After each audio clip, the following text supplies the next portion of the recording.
we just want to do things that feel important.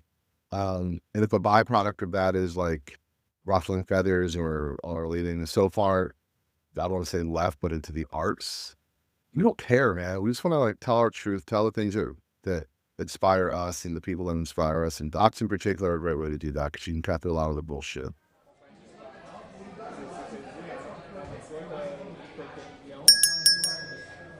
Good morning, and welcome back to 5 a.m. Story Talk, a place to talk about stories in all their forms, the craft that goes into them, and the role that art plays in our lives. I'm your host, screenwriter, novelist, and my kid's second favorite parent, Cole Haddon, and you're listening to the final episode of this podcast's first season. Don't worry though, I won't be gone long. 5 a.m. Story Talk will be back in September with a new season, some changes and upgrades, and a lineup I couldn't be more excited about. I'll tell you more about that at the end of my chat today. As for my guest, he's a producer who's helped bring films and TV series like Underground, Rhythm and Flow, Jingle Jangle, A Christmas Journey, La La Land, Southside with You, the 2019 Jesus Christ Superstar live and concert event, and so many, many more to your screens. He's also the host of a great podcast of his own called Why Not Me, which I'll drop a link to in the show notes. I'm talking about Mike Jackson here, co-founder of multimedia production company Get Lifted, Emmy winner, and for some reason, fan of me. I'm certainly a fan of his. The last time I saw Mike was a fairly triggering experience for me as an ex-music journalist. In my past life, I used to have to chase so many rock stars backstage in order to chat with them for Village Voice Media or any of a dozen other outlets I used to freelance for. I was always trying to convince someone with a clipboard that I was supposed to be on a list a publicist had forgotten to put me on. Bringing it back to Mike here, we were talking about teaming up on a project and he wanted his partner at Get Lifted, John Legend, yes, that John Legend, to meet me. Except John was under a bit of a time crunch, so we had to try to catch him backstage after a charity concert performance. We finally caught up to him in a stairwell after chasing him for a while. But yeah, wow, I'd forgotten how much I hated that sense of insignificance chaotic moments like these could produce. Luckily, John is a lovely guy, and so is Mike, which is why I had to ask him to join me as a guest on 5 a.m. Story Talk.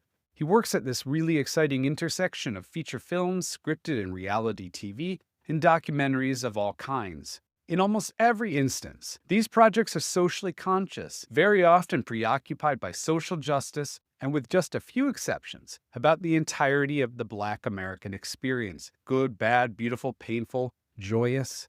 My guests pick a seminal piece of art from their lives to discuss in the bonus episode, as you know by now, and Mike's pick even reflects his personal focus on telling the whole story of Black Americans. More on that in a moment. Mike and I are going to have an incredibly honest and at times quite profound conversation about his life, his hustle, and his art. And when I say honest, that's because I think he has enough of a sense of who I am and where my heart is that he let me, a white dude, ask him some very direct questions about race, especially race in Hollywood before and after the summer of the Black Lives Matters protests that followed George Floyd's 2020 murder. This isn't all we're going to talk about by a long shot. Like Mike's art and his artistic interests, we're going to cover it all. Expect the same from the bonus episode. In it, Mike is going to tell me about a seminal piece of art from his life. Or rather, two pieces, photographs of the Jackson 5 and Muhammad Ali taken on the coast of Africa by Kwame Brathwaite. He was a photographer, died in 2023, and Mike and I are going to get into why he was so brilliant. Don't forget, you can find links to everything discussed in today's episode as well as to the 5 a.m. Story Talk newsletter in the show notes. If you have questions, drop them in the comments here or at my newsletter and I'll do my best to answer them for you. And if you enjoy this episode, please rate and/or review it wherever you're listening to it. It's a great zero-cost way to help me get the show in front of more ears.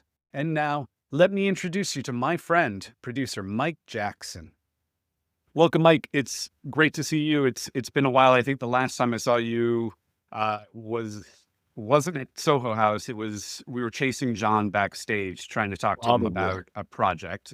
Years ago, pre-COVID Yes. for sure, before I had this current life of husband and father, definitely. So why don't we start with a question that you like to ask your guests on your podcast, Why Not Me? So March 12th, 1972, Mike Jackson, tell me about where you grew up, but also who your folks were. I can't believe you got me with that question. Every single person I've been here was like, we need to ask you that question on our podcast, and you're actually doing it. March 12th, 1972. That makes me 53, the ripe old young age of 53. Proud Pisces, born and raised in Philly, actually a suburb of Philadelphia called Lower Merion, which was made famous by Kobe Bryant. My mom, I'm an only child, no siblings. My mother was a school teacher, elementary education, primarily third grade. My father was an engineer, allegedly. My father was kind of a mysterious dude, a man of the people, let's say, a man of the streets. He also was born and raised in Philly, but more in the center, like the West Philadelphia. My mom grew up a little more suburban in Philadelphia. The fact that they even came together is a conundrum at best, but they ended up together.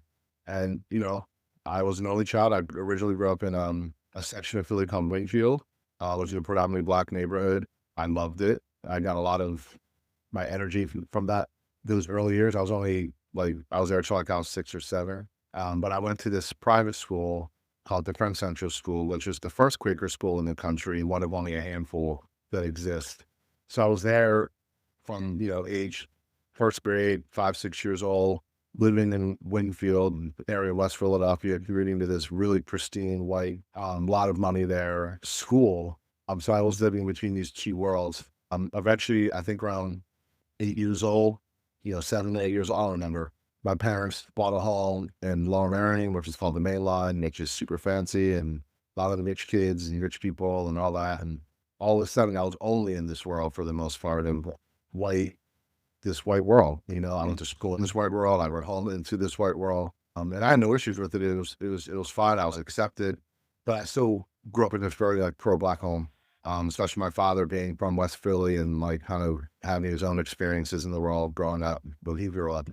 So it's just an interesting upbringing, kind of trying to live and respect the home that my father and mother were building for me and the ideologies that they were preaching to me, even at a young age when I couldn't fully process them, but also trying to navigate life as an elementary school kid and a middle school kid and just figuring out, and eventually high school, and just figuring out what is my actual truth in the situation and how right or wrong are my parents versus what they experienced versus what I'm going to experience or are currently experiencing. But what I did learn as I got older was the more shit they told me was going to happen as the Black kid did happen. And, that was my life. I remember even this kid, David, he was one of my best friends. We were playing dot ball.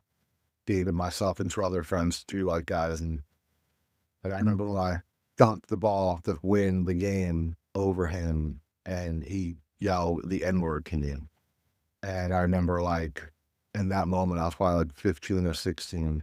Rather, my other 2 friends were kind of startled and mortified and kind of just walked away. And he just stood in it. He didn't back off of that moment. And nor did I go after him in any kind of physical way.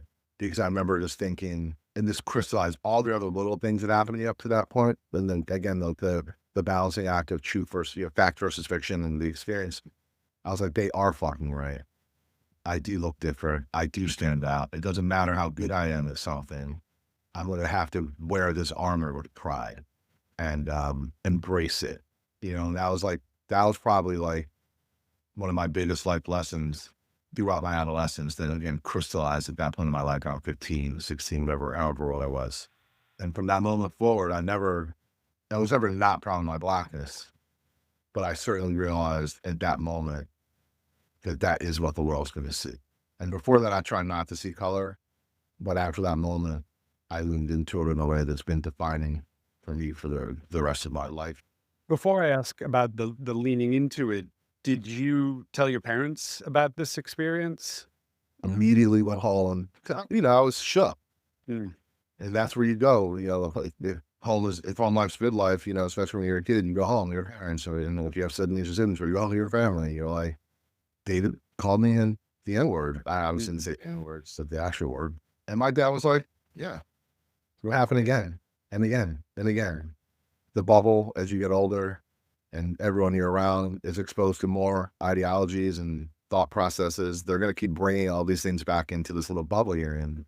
And eventually your bubbles will just keep expanding to the point where you're not going to be able to be, not that I was in denial because I was never in denial, but you can't not acknowledge what your Blackness is in society. Mm. So, yeah. And so after that, What did leaning into it mean for you? Leading into it meant I was always in this thing called Jack and Jill and this other organization called Twigs, and they're like these like kind of youth groups for Black kids to kind of socialize and be together. And I was in this organization from a young age, but I never like really embraced it. I was always like embarrassed by it in a way. But it was in that moment that I was like, I have this outlet of other people that look like me, that are being raised similarly to me, and it's time for me to like embrace it in the way that I had. And so by the time I was a senior in high school, I was the national vice president of this organization. My freshman year of college, I decided to go to HBC. I went to Hampton University in my freshman year. I ended up transferring because it was 17 girls to every guy. I don't care, black, white, or yellow. I wasn't going to get any work done in the school with that kind of ridicule. And especially coming from the mainline Lower Marion, like Twigs, Jack and Joe, whatever, like every day was just this beautiful black bubble. But it was too much of a distraction for me, so I had to get out of there. And go to like the whitest place on earth called Penn State in State College, Pennsylvania. But yeah, I mean, so leading into me was just like not running from it. Again, I don't think I ever ran from it, but I just never kind of ran towards it before. And that was a moment in my life that I was like, I'm Black is beautiful, and I'm proud, and I need to understand fully what it is about Blackness that I'm proud of.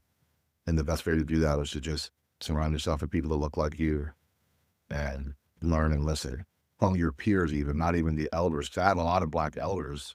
My whole household was Black. I remember my senior prom, I was taking my white friend to the prom. My parents were fine with it, by the way, but I remember the week before the prom, they mentioned it to like some of their friends at like a little dinner party we were having at our house. And one of my dad's really good friends, who I really look up to, was like, you need to cancel that and take one of your own. And I literally listened to him and broke off that date and like clipped someone else just because of their Blackness. But yeah, I think it's hard sometimes, especially growing up in the 80s. And it was a lot different than it is now. And you know, I think growing up in this wealthy white Jewish suburb, I think it was a different experience for me in a different time that I had to embrace it in a way that is different today. You met John at Penn, correct? Incorrect. Although I will be honest with you, not that I'm dishonest, but I went to Penn State. Penn State. Okay. John went to UPenn. All And right. then our other partner, Ty, was my childhood friend who went to UPenn with John and then kind of introduced us. But like professionally in my adult life, when people reference us or there's whatever press or something, they typically say Mike and John at Penn. And I'm like, I'm a genius too. So I'm curious about this period in Philly, especially in the context of everything you're describing, this friendship being formed, but also Black identity at the time, because as you say, I mean, you're talking the 90s now. That's different than the 80s, certainly a different period than when your parents grew up. And this is, I think, you're all moving somewhat in an arts world and certainly a bit of a cultural boom at the time in Philly. What was that like? what was it like just being a part of like the artistic renaissance of Philadelphia? Yeah, yeah. And as you're saying, having peers who that are informing you is probably more so than elders. Yeah, I think that part of my life happened post college, right? Like, so after school, you know, I lived a couple other places. I eventually found myself back in Philly in my like mid 20s, right? Like, so maybe like 25 ish. I'm back in Philly for the first time after that chapter in my life.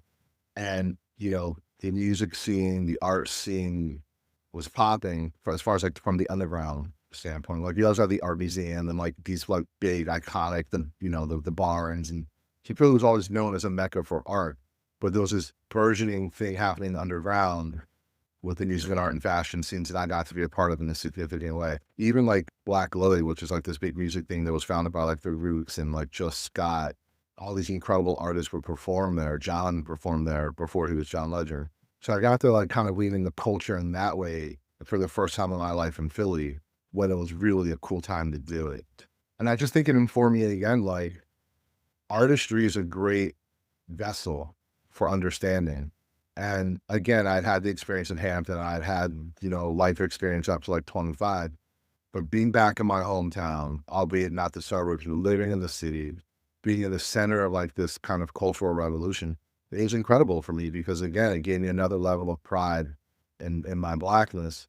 But it also gave me pride in humanity at that point because I would look around these rooms and I would see a lot of people that didn't look like me, but they were embracing the messaging and the artistry of all these people that were kind of there to create. So for me, that was kind of like, and I had no idea that I was going to be doing what I'm doing at that point. But I think it was those experiences, subconsciously even, that like kind of permeated my soul and allowed me to kind of embrace what was happening in my hometown. Again, like that renaissance, and kind of adopt it and apply it to my own life. Unknowingly at that point, but it just kept feeding me as I've been continued on. What was the transition to? I think you started in music management with John. Technically. Technically. That might be like in the bio, but like, you know. So during that time of my life, I started like a little events company and I was doing events in LA, New York, San Francisco, Philly, and it'll be like this merging of art and fashion and music. And somewhere along the way, it was like what all the .coms were starting. And there's this company called localmusic.com that was out of the Bay Area, but they had different offices in different cities or different folks working for them in different cities. And I became the Philadelphia rep.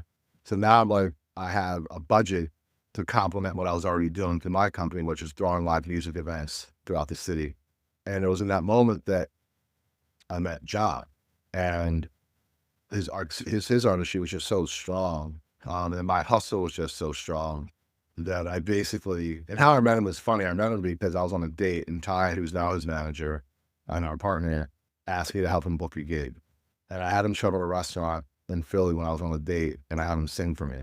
I was just kind of like, I didn't know anything except how to produce an event. But I was like, I'll get back to you, kid. He's having like a Stevie Wonder song. My date was like, the whole restaurant staff is incredible.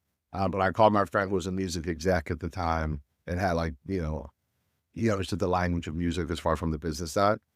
And I was like, look, man, I'm going to start a manager division for my events company. It's called Projects. I'm going to start a management division. I just found my first client, but I need you to become my partner on this thing to give me credibility. And he was like, should I hear him? I was like, I don't have time for that. I'm going to try to sign him tomorrow. And it's like, okay. But he did it. And eventually, like, we signed John Stevens and we managed him for a year. And we had one offer at the end of that year from a fledgling label called Q Records, which was funded by QVC. Luckily, we didn't take that deal, but I also realized at that moment, I actually didn't want to be a manager. I wanted to be a producer. I, naively enough, and at this point, I'm in my late 20s, maybe even 30 at this point, but I was like, if I could produce an event, well, certainly I can produce. Dang, I'm a producer already. No fucking clue. But what I did have again was hustle, and I had friends who were doing the more traditional things professionally, several of which were in commercial real estate and were making a grip of money. So they were able to I was able to convince them to back me financially. And I transitioned to LA and I had financing to go fund movies to my friends. And yeah, that's how that journey started. So at that point, you weren't partnered with John and Ty, or you just work on your own? Oh, John was a guy who I repped 1 year named John Stevens, not John Legend, John Stevens. Ended that professional relationship, but foundationally we formed a real friendship. He went on to become John Legend, but I was a part of that journey with him every step of the way. I went on and started making some movies, and then at some point he was John Legend, and I was like a guy who made like 3 indie films, but I was making movies, and eventually we came to go. But before you two partnered with Ty, you're talking about an incredibly white period in Hollywood. White period? White period. Oh, you know what? And white, exclusionary. How did you fit into that at all? So once we launched Get, how did I pre-John and Ty? Yeah. Well, I was financing. Okay. I was buying. So you had value. Bought my way here. I have no shame in that. I hustled my way, and let's say that, because I didn't have the money. I was able to get the money and use the money to finance films. So I hustled my way into Hollywood in a way I think others do. I think a lot of people want to find money and create their opportunities. But that was like my grad school, was just grinding and figuring it out and getting on sets because I raised the financing, but learning while I was on sets as well. Like I had the producer credit without the producer experience. Although that's not totally fair because one thing I did do, I kind of skipped over it was I got a job when I realized I didn't want to manage anymore before I started getting money from my friends and producing movies in LA. I took a 2-year stint where I got an entry-level job at a production company in Philly called Banyan Productions. And they produce a lot of unscripted stuff for this company. I'm old now. It's called PLC, the Learning Channel. You know what it is. And they have like a wedding story, a makeover story, a baby story, trading spaces. We had a show called A Dating Story, and I got a job casting it and eventually became a producer on that show. That was grad school A. Just understanding like the idea of production, schedules, prep, post and everything, and all of it. And scripting, even unscripted is scripted to a certain shot list. I learned everything and now travel all over the country, get dropped into a city, and we have to come back for 2 episodes. So that was grad school A. Grad school B was I convinced my rich friends to bankroll me in financing films. And the first step in that process was I traveled around the world with John on his first international leg. And that was grad school B again, because again, I just felt like I was out in the universe grabbing footage. And the idea was to create narrative around that. But then we realized no one gave a fuck about him at that point. So maybe it'll work out for this John Legend kid, and we'll just throw in this footage and it'll have value down the road. I'm happy to say 20-some years later, it does. And it was after that I went off and started making the independent film. John was John Legend, and that eventually our friendship crossed paths again professionally when we launched Get Lifted in 2012. How different was I guess the experience of producing in LA, the people there, the culture of LA to what you thought you knew and what you had experienced back in Philly and event planning and everything else you had been doing there? I think the one thing I learned, it's funny because you're just talking about race and black and white and fitting in and all that. And it's obviously it's a thing in the entertainment business as well. But I think for me, because of how I grew up and the network of people that I had in LA, which was predominantly, there was a lot of my friends look like you in LA, and I was representing millions of dollars. So for me, like that entry point in, and I already shot my first film by the time I got there. And then there was a whole gang of Philly people that were like raised, their prominence was already higher, getting higher. That kind of knew me, and like even like ages like Greenberg, Ari Greenberg, like went to my high school. It's like different people in different verticals that I knew for a long time that were allies as well. So I always had the ability to pick up the phone and call someone and get help when I needed it. I was always introduced to the right people the right way, in the right rooms. And then, oh, by the way, I might not be able to make your $20 million movie, but I can certainly have to make your sub $5 million movie. Independent film was still a thing back then in a way, like you could still get those movies made. So my Philly experience in LA was a better experience. Philly, I was just grinding and hustling and learning. I came to LA, like still a lot to learn, but LA, you can be anything you want to be. So I was the guy who financed movies and was a producer, and he already had a movie in the can. So I actually entered LA like in a really good position. And then we got this like residential office that we called it in the hills, like in Mount Olympus. So I had this like house in the hills, and I was able to like leverage all of that to like have dinner parties and different like people come over, like actors and writers and producers, and people that were there are still in my life today. So yeah, I found LA to be a really fun moment for me in my early days there because of all the things I mentioned. But because of those things, it just put me in a social environment where I was really dealing with people that were actually working. And, that's the name of the game in LA. You got to be in that 1% of that 1%, or you just have to be incredibly talented, and your talent is so disruptive that people can't not see it. So yeah, my experience in LA was always pretty solid and strong. And so then you and John and Ty make this decision. Do you remember, I'm sure it wasn't the first conversation, but just, I guess, the foundational conversation about why are we doing this? What do we want to do? Why the team up? I do remember, and at first it was just John and I, and then Ty came in a little bit later. And it was actually one conversation, and I just finished working on a film. So upon arriving in LA, in the situation I explained, eventually I wanted to be with other film people and not my real estate friends. So I put some money together and brought it to another production company. And while I was there, we went up to Vancouver to shoot a film. And at the time, there was this producer named Jason Blum who was there doing like, I think like a Tooth Fairy movie or something, The Rock or something. That he was more excited about this genre picture that he was about to do that was going to change the game. And one of the things he said at that point was like, it's so hard right now because if you're not the talent, you're not writing the check, which I wasn't doing anymore, or you're not born into it, it's really hard. And it was in that moment I was like, he's right. And I was like, well, the closest I got to those three things are proximity to the talent. And it was in that moment, like when I got back from Vancouver, he's shooting our film, I called my friend John and I said, hey man, yada yada, I think I want to launch this company with you. You trust me, I trust you. All I'm asking you for is your name and we're equal partners. And he visited me on set a couple of times at that point. Obviously, we're incredibly close and we trusted each other. And I was like, I believe that as successful as you are right now with your 2 or 3 Grammys, and I think you're going to become a global superstar. And I'm like, I want us to be ready with content and build a business now and get some singles and doubles so that when this other thing happens, we're ready to knock shit out of the park. We're ready for it. And he was like, okay. And I was like, thank you, click, and hung up the phone. It was one conversation.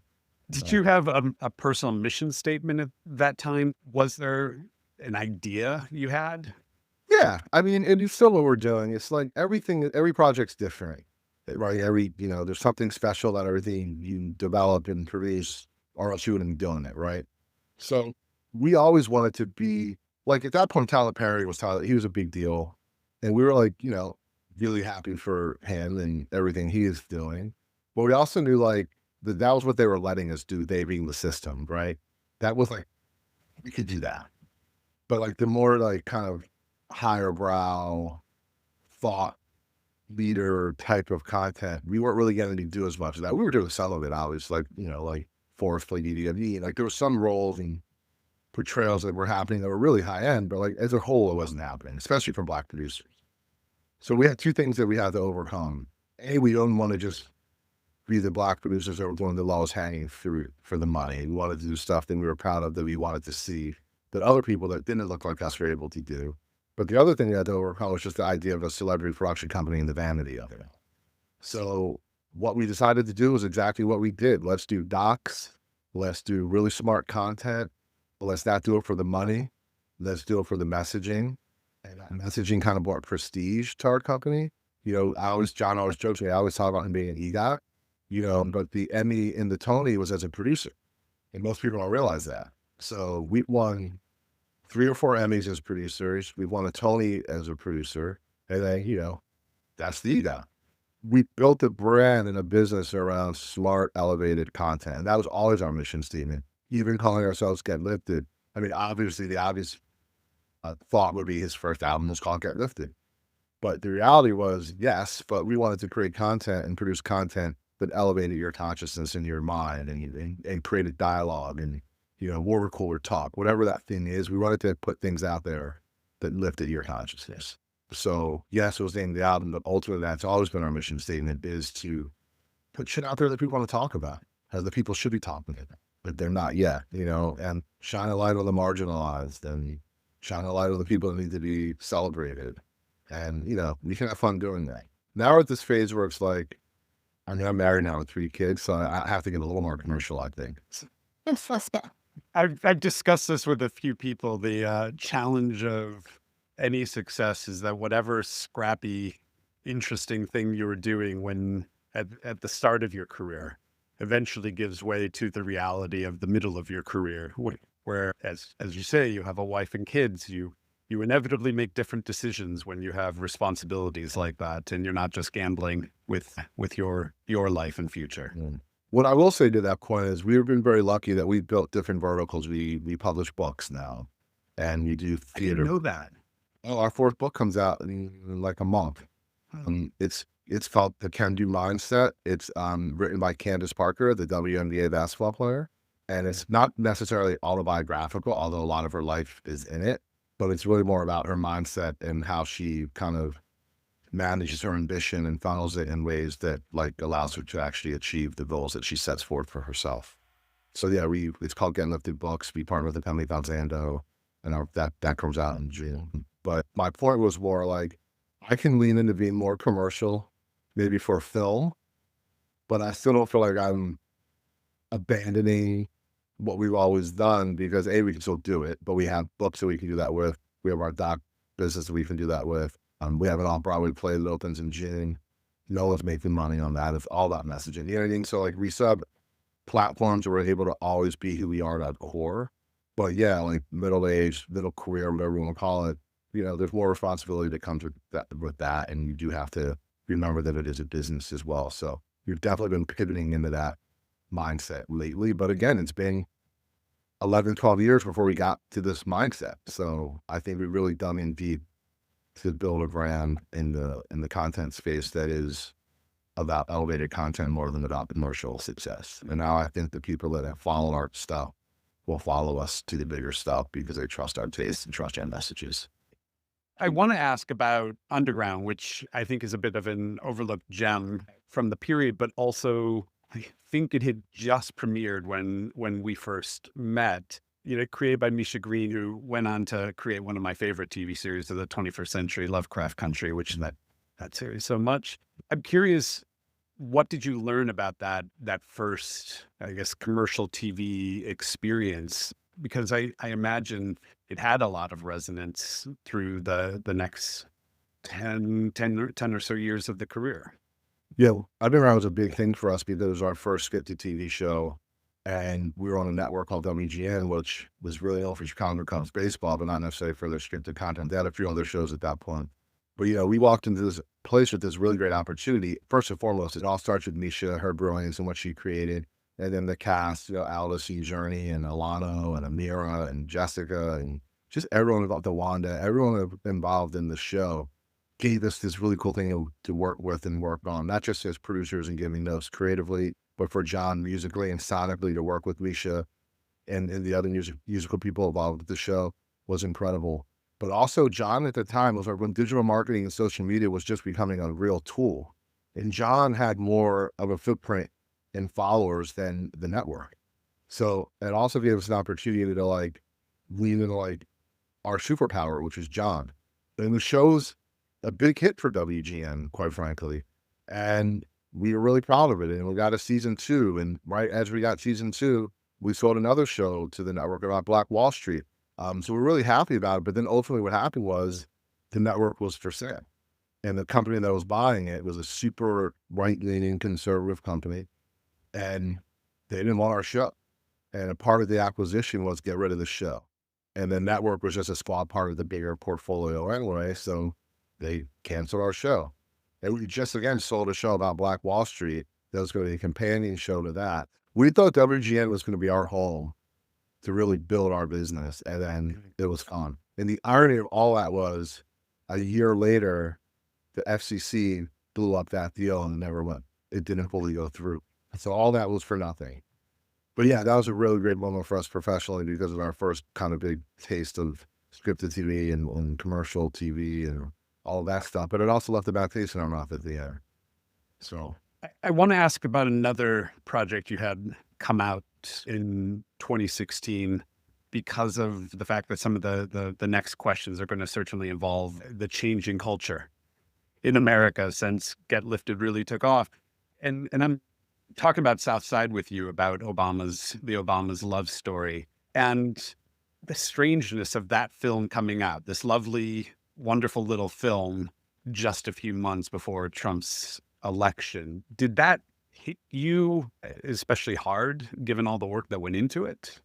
the Trump winning, That just the cultural logic of that. I don't even know if that's the right way to phrase it, but I'm sure like you, I was optimistic at the point about America's future, and Obama's love story felt absolutely appropriate. And then America kind of said, fuck you. yeah, we didn't see it going that way. And we felt like, look, the movie, aside from Trump, the movie itself was a beautiful love letter to certainly at that point in time America's favorite couple, and I still think Black America's favorite couple forever. So Tika Sumpter, who played Michelle, and Parker Sawyer, she played Barack, the president. But Tika was like really the driver for this whole thing. She found the script and developed it, and she produced this whole thing. She got it to Stuart Ford to get it made. She brought it to us, the Bob Title, and all these great people were involved. So the film is a standalone film. I'm just really proud of it because I think it just celebrates Black love, and it humanizes the Obamas in a way that, like, look, you could become the most powerful person in the world, and your beautiful wife could be standing next to you and having her own thing. But like, it also talked about, like, it gave us texture to who Michelle was in a lot of ways. I mean, she was a gangster, man. She was like an attorney, brilliant, and she still is all these things, but she had to give up a lot of her life to become this public facing person to stand next to her husband and support his dreams. So I felt like the timing of that film, it was coming to the end of their presidency. I thought it was kind of a love letter to both of them in the sense that it gave the audience a chance to see her superpowers as well. Obviously, you've seen them displayed many times, but it still was like her origin story in a way that I felt like a lot of us didn't spend a lot of time in. So that's why I was proud of the film. Certainly, we thought going into the election that Hillary was going to win, and we spent a lot of time with Hillary Clinton as well as the Obamas, like John did in particular, but I did peripherally because of that, and starting rooms with them, and just the momentum felt like we just got through these 8 years, or maybe 4 more, and it just felt like that's the direction the country was going in. So, I think as far as the film goes, it didn't change my feelings towards the film. It just made me proud. I was just proud of what we did. But I think I was shocked, like everyone with Trump. I remember seeing that when he lost, when Hillary lost with John and a few friends, and yeah, it was shocking to say the least. I was like, maybe we should have made this a studio movie so we got more people involved. No, it was shocking to say the least. With your doc work, the reason I mentioned the political landscape is there's also been this amazing 8-9 years of documentaries that you've produced. Let's call them social justice documentaries, just social awareness, and they seem to exist in opposition to a lot of what was happening in America at the time. That's just an observation because I think it's absolutely amazing what you've managed to do during that time to, I guess, push back. And how do you feel at this point in 2025 about that effort and going forward? I don't think we've ever like looked at ourselves and been like, we have to pound our chest and make sure that everyone hears what we're saying. Mm. I think we're more like, these are inspiring people or an inspiring story, and we're blessed we have this platform that we're able to kind of like push these stories forward. And that's kind of the mindset that we work from. Granted, like, we know, like, certain things you're at, like, ATL, the missing and murdered stories, like, we know that there's going to be conversation about that when you have, like, you put something like that out. We saw theories around certain things, but, we try to also be aspirational, whether it's, we try to doc HBO, where I was following a public high school music program in Philly, and, that felt very aspirational to us. We just want to do things that feel important. And if a byproduct of that is like ruffling feathers or leading so far, I don't want to say left, but into the arts, we don't care, man. We just want to like tell our truth, tell the things that inspire us and the people that inspire us. And docs in particular are a great way to do that because you can cut through a lot of the bullshit. You can more often than not just direct to the heart of the story. We're always going to do docs. It's never going to be the money for us or commercial success. It's going to really just be about being at the forefront of telling great stories about great people. You say aspirational, and I've come to accept that aspirational is actually itself a form of resistance. That maybe we don't give. It sounds feel good, but aspiration is a form of resistance, at least in my mind. Hey, man, I live in Texas now, dude. I'm trying to toe the line, okay? Oh, well, I've got different neighbors than I did in Laurel Canyon, so. Well, in that regard, I mean, you've had John play at Black Jesus. You do produce things that I am sure piss off a lot of people in America. Has that been difficult for you at points? No, No. it hasn't been that hard for us. John gets stuff sometimes online, but that's more globally because he's John than necessarily Mm. something we've done through the company. But, I think people expect that from us at this point. Like, look, we've posted stuff and have stuff in social media, and like there's been comments where like there's some racist comments and some shit like that. But like, okay, Mm. like that's gonna happen regardless. Like if we did shit that was straight down the middle, we get comments from the left and the right. If we did stuff that was the right leaning, we get comments from we live in a day and age where critics are everywhere. Mm. So it's like, and I think this also comes with age. At least that's what I'm telling myself, because I wasn't this far in my 20s. I don't know what the 20-year-olds are like now, but for us at least, like you start to give less fucks the older you get. And I don't know, I think we're doing good. I think we're, doing well, rather, pardon me, I was an administrator. I think we're doing well, but I remember like doing good is like doing good for the world, like doing good work. And I think we're doing a really good job of representing the culture. So, final question before we move on to the bonus episode where we're going to talk about Kwame Brathwaite's photography, which I'm really excited about. But I found an interview with you from 2020 in which you were talking about how back when you started, it was more difficult getting up some of the type of content you wanted to create and how that had really changed and basically how grateful you were with that. But you're a producer, so I want to, and I ask producers this, it's 2025. What people are making is contracted, but also I think I'm about to have Karen Horn, who was the senior VP of DEI at Warner Brothers on. We're talking about how has the market changed for the type of content you were excited about in 2020? Is the market still where it was? Has there been a reaction in Hollywood to the changing culture? I think 2021, 2021, Black Lives Matter. I think there's a lot of rallying around our content, especially from like liberals, white liberals. Because it felt like the right thing to do, right? Mm. So, but like most things, that messaging is on a cycle, and I think it's just as hard today to get Black content made. Look, man, we hear the narrative all the time that Black actors aren't international, and stuff like a handful of people. Like we want to go get a movie made, a Black movie, we want to get Black stars, unless it's like I love Michael V, and he's a fucking star. But if you don't have Michael V or like Jamie Foxx or Denzel, like 5 or 6 names, they tell you have no value in 2025. Mhm. So then you're limited, right? Well, our Black star power is only powerful in America. And then they tell you why that doesn't work. So, I feel like a lot has changed, but not much at all. I feel like when we get stuff made, yeah, there could be more elevated stuff. There's more diversity in Black content that's being put out there for sure. I do think there's more opportunities when those projects are greenlit and being made for sure. But what's the volume in which these projects are actually being produced? And the projects that are being produced, I mean, if you look at Sinners, our number one movie star, arguably, it's our number one director, arguably, and thank God they get what they get and get to do what they do. But like, that's kind of it. Fuqua and Denzel get to do what they do. But it's like you have to have the most perfect equation of Black talent.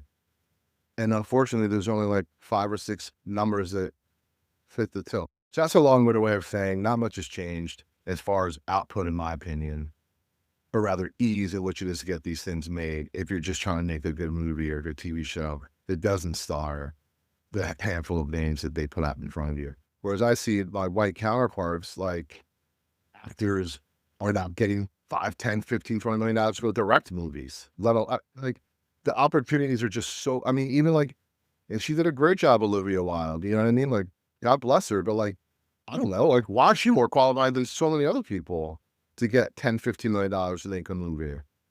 You know what I mean? Why is like Channing Tatum coming out of a dance movie 15 years ago, movie star? You know what I mean? But like, Aldous Hodge maybe isn't a movie. She's still not a movie star. If a white guy a lot of times has a hit TV show, they can go become movie stars. It just doesn't, so no, it's not much has changed in my opinion. A lot has changed and nothing has changed. I'll leave it at that. I've heard this from many people privately, but I'm glad you said it out loud. I've been hearing it for years. I think we talked about this when we first sat down together. I could point to a director I loved who was Black and put them on a director's list in 2010 and be told that they're not bankable. But then I'd get a list back that had somebody who had just directed a $150,000 film at Sundance that nobody was ever going to see, but was hot. And it made no sense. Still makes no sense. But it is what it is. You don't make excuses. You make moves, or you change industry. So just got to keep grinding. And it's not Hollywood isn't in this regard. This specific talking point is not just a bubble in Hollywood. This is the earth. So that another thing, growing up Black and American, but you're always taught you have to be even better than your white counterpart. Like you have to work harder to get equal. And it's like this disparity with women's pay too. It's the same thing. You have to work that much harder to try to get equal ground. And so that's the way of the world. And you know it, and you're trying to break through it and keep fighting for what you believe is your talent level, your truth, what you deserve, or you just use it as an excuse and wallow in it and you don't do anything. But you can acknowledge it and point it out and call it out, but still forge ahead. And I am the prize. Thanks so much, Mike. I look forward to this next part of our conversation, but thank you for joining me today. Thank you. And congrats on your podcast, dude. As for the rest of you listening today, thanks so much for spending your time with me here at 5 a.m. Story Talk. Don't run, though. As promised, there's a bonus episode to come. Mike returns to discuss some seminal artworks from his life. 2 photos from Kwame Brathwaite, a photojournalist who covered the life of Black people in Africa and America, especially Harlem. I can't think of many 21st century photographers who were doing this, connecting through their art, the lives of Black people on both continents. Fun fact, this is the same guy who popularized the term Black is beautiful, and I think you'll understand what that means a bit more by the end of our conversation. But to listen to it, you're going to need to become a paid subscriber at Apple, or alternatively, you can head to the show notes and subscribe to my 5 a.m. Story Talk Arts newsletter, where you'll get access to all my podcast episodes early, including every bonus episode like this one. You'll also get access to a ton of other exclusive articles, most of them focused on screenwriting and writing. More importantly, your support helps make 5 a.m. Story Talk possible. Now, as mentioned earlier, I'll be back in September with some new features, upgrades, and a lineup of guests that builds significantly on what I established in Season 1. There's a sort of trailer episode coming your way in a few weeks, but you can count on an even more diverse group for me to chat with. Filmmakers, authors, academics, and intellectuals, and much, much more, all from as many different backgrounds as I can find. As always, my goal is to help us all look at art and our culture in new, exciting, sometimes provocative, and even incredibly confronting ways, all through the lens of art, with the hopes of making more sense of where we've been, how we ended up here, and God, what a shit show 2025 is, isn't it? But also where we're going, and how maybe, just maybe, we can change the future through what we create. Thank you so much for being with me on this podcast adventure so far, Story Talkers. Your support means the world to me. I'll see you soon.